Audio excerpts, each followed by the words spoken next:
farmer's strength. Ain't nobody man enough to feel the pain. And you can be next, you better give respect. Cause ain't nobody breaking this redneck. No, they don't want none. No, they don't want none. They don't want none. No, they don't want none. They don't want none. No, they don't want none. They looking scared, no, they don't really want none. And I'm a Mack truck, don't get run over. We some country boys working overtime, boys. Kings of the South, we never had nothing. Blue collar boys do it with their hands muddy. No, they don't want none. Oh, they don't want none. They don't want none. No, they don't want none. They don't want none. No, they don't want none. They looking scared. No, they don't really want none. They don't want none. Oh, they don't want none. They don't want none. No, they don't want none. They don't want none. No, they don't want none. They looking scared. No, they don't really want none.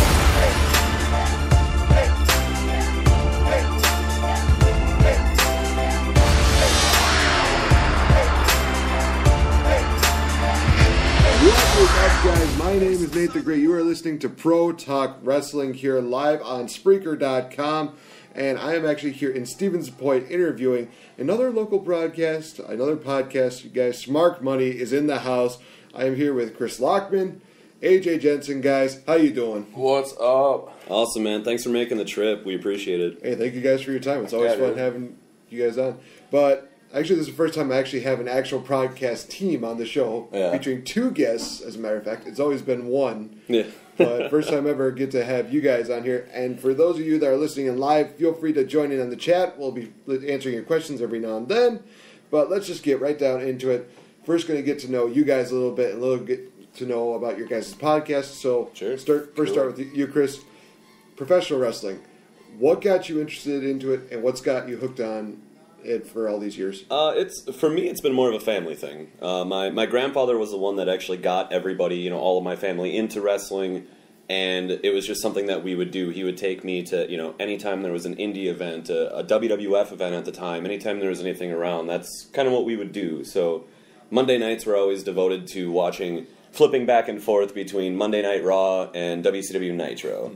Just back and forth all the time, and then when he passed away back in 2010, now it's kind of been he kind of passed the torch to me, so now it's like a family thing for me where I try to take my sister and my cousins and stuff like that and kind of do things with them. So it's been something that I've been passionate about my entire life, like growing up all the way through now. So it's been something that's just been ingrained in me, and I just absolutely love it. So you can't deny the power of family. Mm-hmm. AJ, same question. I started watching wrestling when I was like 6, which was like 1987. So it was one. It was the what was that? I think that was called the Golden Age of Wrestling, I believe. Which it was a great era, and I started basically watching the Saturday night main event shows that would be on, and me and my dad always watched Monday Night Raw and stuff. Even still to this day, he'll text me sometime. He'll flip through. I remember, I think last year one time when The Undertaker came back, my dad texted me and he was like, "Dude, you see who's on Monday Night Raw? It's The Undertaker." So, I got into it when I was a child, pretty much like any other human being who gets into wrestling. And, just been watching it ever since. It's been great. Yeah, I think for me it actually was kind of around, I watched it sporadically from 2001, 2003, and then got really into it around 2004. And my first pay-per-view was actually SummerSlam 2004, where I saw Chris Benoit, or Chris Bennett, as some people like to say. Benoit. Benoit, yes. Benoit. That guy we don't talk about anymore. Facing off against Randy Orton and winning the world title, becoming the quote-unquote youngest world champion. Mm-hmm. That was a great moment. Nice. But talking about, you guys as fans, you probably have had so many different stories, but what has probably been your favorite moment as a fan? AJ, we'll start with you. Favorite moment as a fan? Yeah. Just like in anything? In anything. Paige kissing me. I knew it was going to be being here at Comic-Con and getting sandwich kissed between my wife, and Paige was awesome. And I was dressed up like Bray Wyatt, And after we did the picture, she like gave me a hug or whatever, and she's like, "Dude, you look just like him." And I guess like we met Sting the next day, and this little girl who I'd taken my picture with earlier, because she's like, "Oh, can I get your picture? You know, Bray Wyatt, blah blah blah." So I got that a lot, dude. At Comic-Con last year, dressing Didn't she even go on Periscope and Yeah. say like there was this guy that looked exactly like Bray Wyatt? That's what I was getting at. The little Yeah, girl who I'd yeah. taken a picture with after I came out of Sting's line was like, "Paige talked about you on her Periscope last night." I'm like, dude, that's cool. Yeah, I mean, just going to, like, that was, like, hands down. Meeting Bray Wyatt was awesome. Meeting Kevin Nash was awesome. I'm actually going to be meeting him and Scott Hall and X-Pac at the Super Friends thing coming up, like, I think in May. It's what, May 8th? May 8th, I think. Something like that. Wow. So we're meeting them again, which is cool. Yeah, that'll be done in Milwaukee. Yeah. That's a David Hero kind of thing. They have a whole weekend where it's going to be there's like Legends one day, and then the next day is like Nash Hall and X-Pac. Saturday it's gonna be like It's like Mean Gene and Bobby Heenan and like Bob Mr. Wonderful. Yeah, Bob I mean, Orton. it's a lot of cool stuff that David Hero does with that. But yeah, so. meeting wrestlers, going to shows. I went to my first show. It was right after HBK won the world title at WrestleMania 12, which is still to this day my favorite WrestleMania of all time. And it was a Superstar show at the Lacrosse Center, and they taped 2 weeks worth or 4 weeks worth or something. It's like a 4-hour show, and I got to watch, Shawn Michaels. Got to see the Ultimate Warrior, Ahmed Johnson, Goldust, Vader. I mean, it was the beginning of like the Attitude Era, so it was pretty cool. Did Goldust ever breathe on you? No, but I do somewhere in this house. I have a little like jewelry box full of like little trinkets and stuff I picked up. Like I think I have like Pogs in there and just like weird nerdy stuff. But I also my WWF Pogs. I also have a little cluster of the actual gold dust that rains down from the ceiling. I picked some up off the ground. I was like, I'm keeping this, man. That's awesome.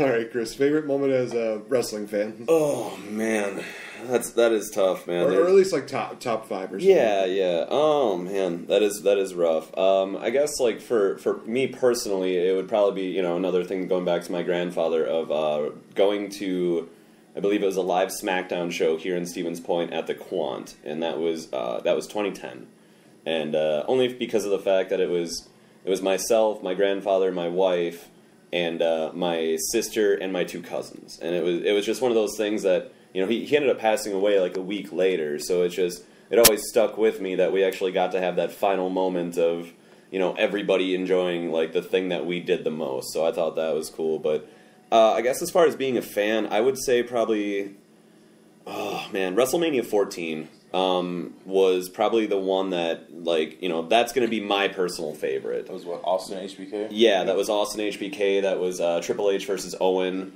Kane Undertaker won. Yep, and like that for me, that was one of those times where that was the first WrestleMania that I paid for with my own money. To order it and stuff. So always looking back on that one, just the hype all the way through that and everything as a fan, like that was just money. That was perfect, and especially with HBK going through what he did and the way that he actually wrestled that main event with Austin with that messed up back, as bad as it was, and then after that he was just gone for a while, Oh yeah. But that was years. for me like one of those points in like wrestling itself, that the transition from that night to the next night, when then all of a sudden you had the new DX and everything, and it just, for whatever reason, that will always stick with me. But I guess as far as recent would go, though, Seth Rollins cashing in at WrestleMania this last year. That was dope.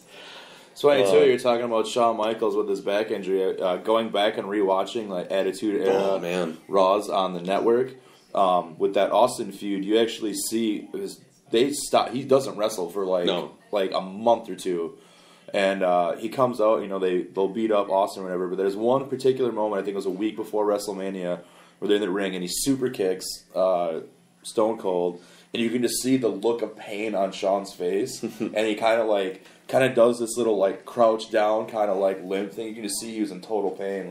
You didn't notice it back then, but going back, knowing like his back was messed up, you can totally see it. Yeah.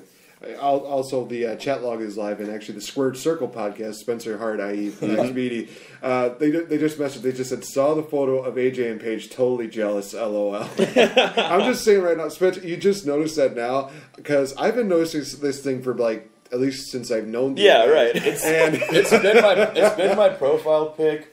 On and off. I feel like you've gone back and forth a couple I went times, back but and forth. It's usually the one. I think for Halloween I changed it to like my Bray Wyatt costume for a little bit, and then it always goes back to that one because that picture is awesome. It really is. And so many people are jealous. For some reason, there was almost a point where it was just like, I can't tell your wife and Paige apart. It was just like almost they were so resembled. Well, it was funny too because when we walked in to meet Randy Orton, and I was, I dressed up as Bray Wyatt. He's like, "What's up, Bray Wyatt?" And then he looked at Alicia and he's like, "What's up, Paige?" Like he called her Paige. So. Oh man. So you didn't get like any endorsement deals or something like that where you're saying like, oh man, if you dress up like Bray Wyatt, we'll give you endorsement deals, we'll give you money, that kind of deal. That'd have been nice. No, it was weird though. Like something to work towards. It was Bray Wyatt impersonator. Well, it was funny because like I'm 5'9", I think he's 6'3", 6'4".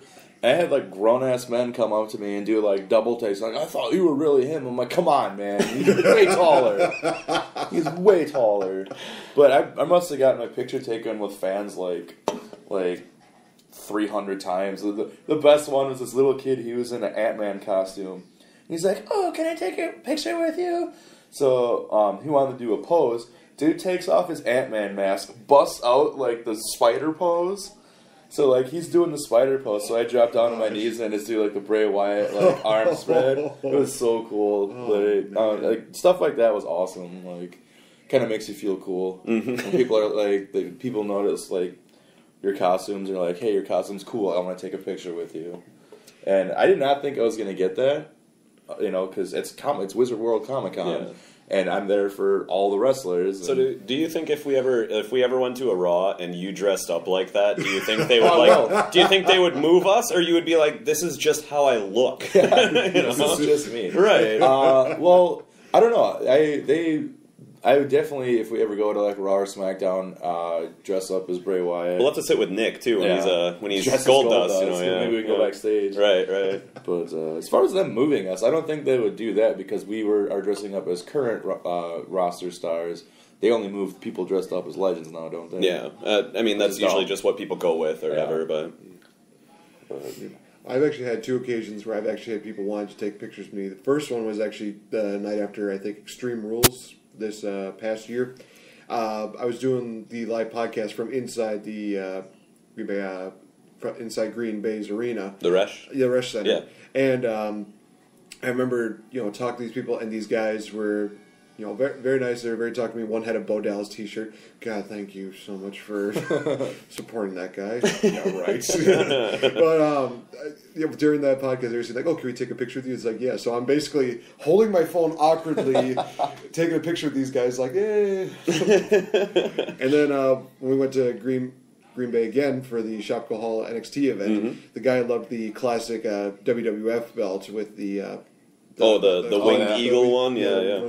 That again, he took a picture with it. I took a picture with him. I figured, why not? These are the memories that make things go. That NXT show was dope. We got Triple H tweeted a picture of it was you, me, and Spencer with what's his name? Apollo Crews. Yeah, that's still my cover page thing. Cover picture on there. Too. Like we got back to Tommy's house and then Spencer like tagged us in a post or something or tweeted at us. He's like, "Look what I found." We're like, holy crap! I went on Triple H's like Twitter page right away, and that was the first thing that popped up. I was like, "Oh, that's awesome!" I actually remember saying like, "I was on Triple H's Twitter feed. What have you done today?" It's not every day. It's not every day you see your friends getting posted pics by freaking Triple H on Twitter. It was awesome. Spencer just said fan-fucking-tastic. that was amazing. And also, that was a really good event because the matches were actually pretty crispy, even though we had to, deal with the whole, redheaded Barbie